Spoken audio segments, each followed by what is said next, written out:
આપ સૌ ગુણીજનોનું ગુજરાતી સાહિત્ય સરિતાની 260મી બેઠકમાં ભાવભર્યું સ્વાગત છે. આજની બેઠકનો કાર્યક્રમ આપણા સુપ્રસિદ્ધ કવિ તથા ઉત્કૃષ્ટ ગઝલકાર શ્રી અદમ ટંકારવી સાથે ગઝલ સંધ્યાનો છે. આજનો દિવસ ખૂબ જ શુભ ગણાય છે. એક તો ગણેશ ચતુર્થી અને બીજી જૈનોની સંવત્સરી. આજના કાર્યક્રમની શરૂઆત આપણે ગણેશ વંદનાથી કરી.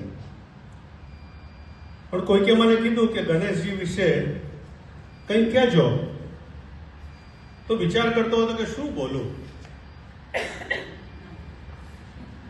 તો બધાને બધી જ ખબર છે ગણેશજી વિશે. એટલે પછી પ્રશ્ન થયો કે ગણપતિને આપણે વિઘ્નહર્તા કેમ કહ્યા, અને બીજું કે ગણપતિ અને સાહિત્યનો શું સંબંધ. તો સૌ પ્રથમ વાત કરીશ આપણા આ કાર્યક્રમમાં આવેલા વિઘ્નને વિઘ્નહર્તાએ કેમ હર્યું.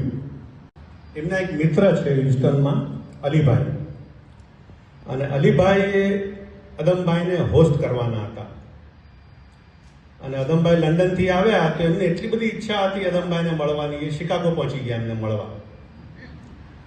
શિકાગો પહોંચી ગયા તો ખરા, પણ આ વીકમાં અદમભાઈની ફ્લાઇટ હતી એના એક દિવસ પહેલા જ અદમભાઈનો ફોન આવ્યો કે આવું થયું છે કે અલીભાઈ જે અહીંયા આવ્યા હતા એમને તબિયત થોડી બગડી છે, હાર્ટ એટેક આવ્યો છે, એટલે આઈસીયુમાં છે.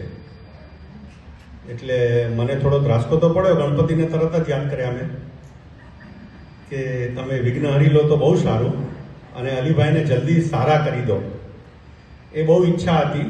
એટલે આપણે સૌ પ્રેયર કરશું કે અલીભાઈની તબિયત બહુ જલ્દી સારી થઈ જાય અને પાછા હ્યુસ્ટન આવી શકે.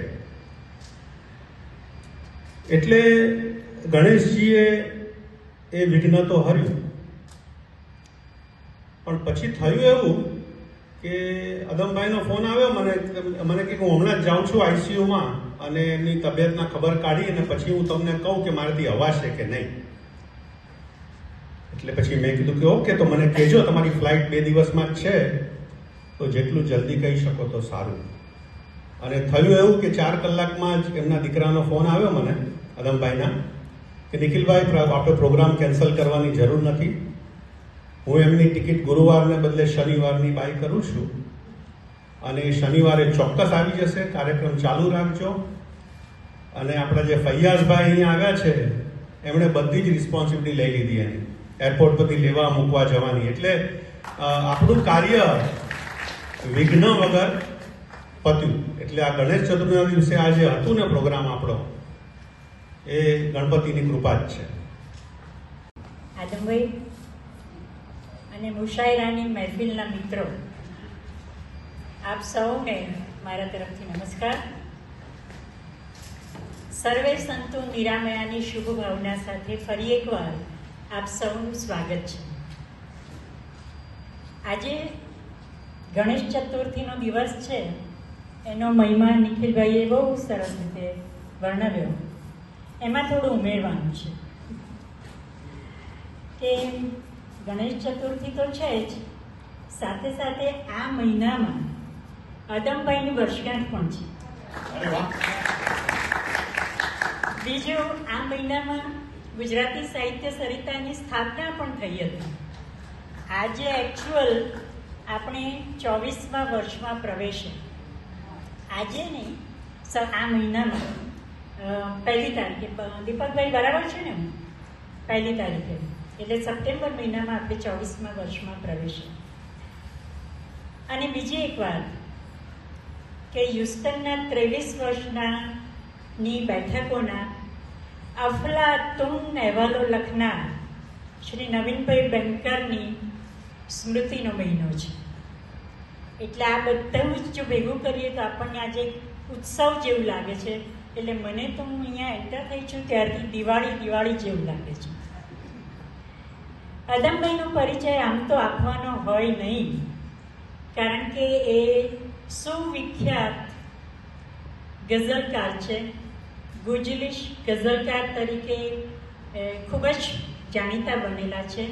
એમના શેરો, એમની ગઝલો ઠેક ઠેકાણે ફોરવર્ડ થયા કરે છે. કોઈક વાર એમના નામથી, કોઈક વાર ફોરવર્ડ કરનારે પોતાના નામથી, અને કોઈક વાર અનામી તરીકે.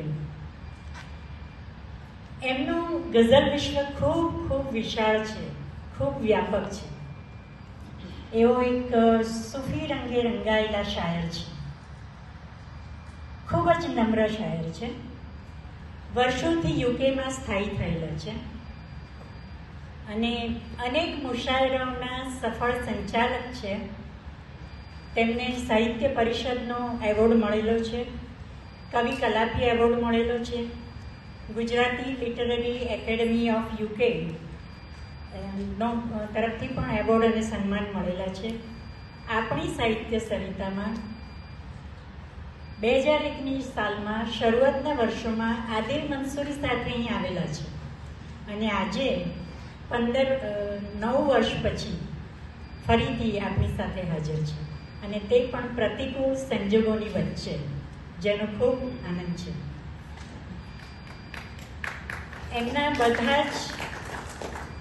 એમની બધી જ ગઝલોનો એક સરસ મજાનો ગઝલ સંગ્રહ છે જેનું નામ છે 786. એમાં ખરેખર 786 ગઝલો છે અને મેં એના પાના એટલી બધી વાર ફેરવ્યા છે કે આદમભાઈની ગઝલની જેમ એ ચોપડીના પાના હવે વિફરી ચૂક્યા છે કે બહાર જ ગયા છે. ગઝલ તેમના લોહીમાં ભળી ગઈ છે. ડાયસ્પોરિક સંવેદનાઓને એમણે સ્મિતની પીંછીથી કલાત્મક રીતે સજાવ્યા છે. ક્યારેક અલગારી ફકીર બનીને, તો ક્યારેક ઇશ્કે મિજાજ મલકાવીને, પણ એ બધાની પાછળ એમનો ગુજરાતી ભાષા પ્રત્યેનો પ્રેમ અને છુપાયેલી ચિંતા પણ વ્યક્ત થાય છે. મારું એ સદભાગ્ય છે કે આદમભાઈ સાથે યુકેમાં ગુજરાતી રાઇટર્સ ગિલ્ડ સંસ્થામાં અને પોએટ્રી ફેસ્ટિવલ ફ્લોરિડામાં સાથે કાવ્ય પઠનનો લાભ મળ્યો હતો. એમનું માર્ગદર્શન તો હંમેશા મળતું જ રહે છે. આજે તો એ છલોછલ ભરેલો ગુર્જરી જામ લઈને આવ્યા છે ચોક્કસપણે, અને આપણે સૌ સાથે બેસીને એમના એક શેરનો ઘૂંટ માણીશું. એક મને બહુ જ ગમતો શેર એમનો કહું, નિખિલભાઈ સાંભળજો, મજા આવશે. બાઇબલ ખોલું ને સીતા નીકળે, બાઇબલ ખોલું ને સીતા નીકળે, ને રામાયણમાંથી ફરિશ્તા નીકળે. ઝેર તો કોઈ બીજું જ પી ગયું ને ખાલી પ્યાલામાંથી મીરા નીકળે. તો આવી વાહ વાહ બોલાઈ જાય એવી એમની ગઝલો સાંભળવા તમે સૌ ઉત્સુક છો. એમની કલમના કરમને સલામ અને આપના જન્મદિવસના મહિનામાં ખૂબ ખૂબ શુભેચ્છાઓ. નિખિલભાઈના કહેવાથી હું કોકિલાબેન પરીખને આમંત્રણ આપું છું કે એમનું ફૂલ ગુચ્છથી સ્વાગત કરે. કોકિલાબેન. કાંઈ કવિના કિત્તાજી, ચણોઠીઓના ડગલે દાઝ્યા, કાંઈ કવિના કિત્તાજી, હું શબ્દોમાં એમ પ્રવેશું જેમ આગમાં સીતાજી. તો કવિ એ શબ્દમાં પ્રવેશ કરે છે અને ત્યાં એની અગ્નિ પરીક્ષા થાય છે. મનોજ ખંડેરિયા કહે છે કે રસમ અહીંની જુદી, નિયમ સાવ નોખા. રસમ અહીંની જુદી, નિયમ સાવ નોખા, અમારે તો શબ્દો જ કંકુ ને ચોખા. તો કવિ માટે, આપણા સૌના માટે શબ્દ જે છે એ કંકુ અને ચોખા. મને સદભાગ્ય કે શબ્દો મળ્યા તારે નગર ગાવા, મને સદભાગ્ય કે શબ્દો મળ્યા તારે નગર ગાવા, શરણ લઈ દોડવા બેસું તો વર્ષોના વર્ષ લાગે. તો શબ્દ આપણને ક્યાં પહોંચાડે છે એની વાત આ પંક્તિઓમાં, આ શેરમાં મનોજ ખંડેરિયાએ કરી. તો શબ્દનો આ મહિમા છે. અમૃત ઘાયલ કહે છે કે શબ્દની આર પાર જીવ્યો છું, શબ્દની આર પાર જીવ્યો છું, હું બહુ ધારદાર જીવ્યો છું. ને મધ્યમાં જીવવું જ ના ભાવ્યું, હું સદા બારોબાર જીવ્યો છું. ખૂબ વર્ષો છું હું એ જીવનમાં, હું એ બહુ ધોધમાર જીવ્યો છું. તો શબ્દ આપણને ધોધમાર જીવાડે છે. દેવિકાબેને ઉત્સવની વાત કરી. આપણે આપણી ભાષા નિમિત્તે મળીએ એ ઉત્સવ જ છે. આજે આપણે ગુજરાતી ભાષાને ઉજવવા માટે, સેલિબ્રેટ કરવા માટે આ સાહિત્ય સરિતાના ઉપક્રમે ભેગા થયા છીએ અને એનો ખરેખર આનંદ છે. આપણું સંખ્યા બહુ મોટી છે, પણ મરીઝ કહે છે કે 2 જણા દિલથી મળે તો એક મજલિસ છે મરીઝ. 2 જણા દિલથી મળે તો એક મજલિસ છે મરીઝ. દિલ વિના લાખો મળે એને સભા કહેતા નથી. તો આપણે તો દિલથી મળીએ છીએ. આપણી ભાષા પ્રત્યેની આપણી જે પ્રીતિ છે એને કારણે આપણે અહીંયા ભેગા થયા છીએ. લાગણીનું એક ખીલ્યું છે કમર. મનહરલાલ ચોકસીનો શેર છે કે લાગણીનું એક ખીલ્યું છે કમર, એ જ તો મહેફિલ તનો શણગાર છે. લાગણીનું એક ખીલ્યું છે કમર, એ જ તો મહેફિલ તનો શણગાર છે.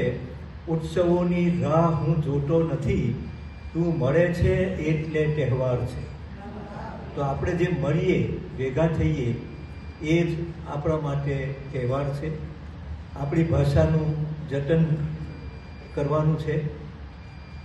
રઈસ બનિયાર કહે છે કે મેં તારા નામનો ટહુકો અહીં છાતીમાં રાખ્યો છે. મેં તારા નામનો ટહુકો અહીં છાતીમાં રાખ્યો છે. ભૂસાવા ના દીધો કપકો હજુ પાટીમાં રાખ્યો છે. મેં તારા નામનો ટહુકો અહીં છાતીમાં રાખ્યો છે. ભૂસાવા ના દીધો કપકો હજુ પાટીમાં રાખ્યો છે. મલક કંઈ કેટલા ખૂંડ્યા બધાની ધૂળ ચોંટી પણ, મલક કંઈ કેટલા ખૂંડ્યા બધાની ધૂળ ચોંટી પણ હજુ એ મારો ધબકારો મેં ગુજરાતીમાં રાખ્યો છે.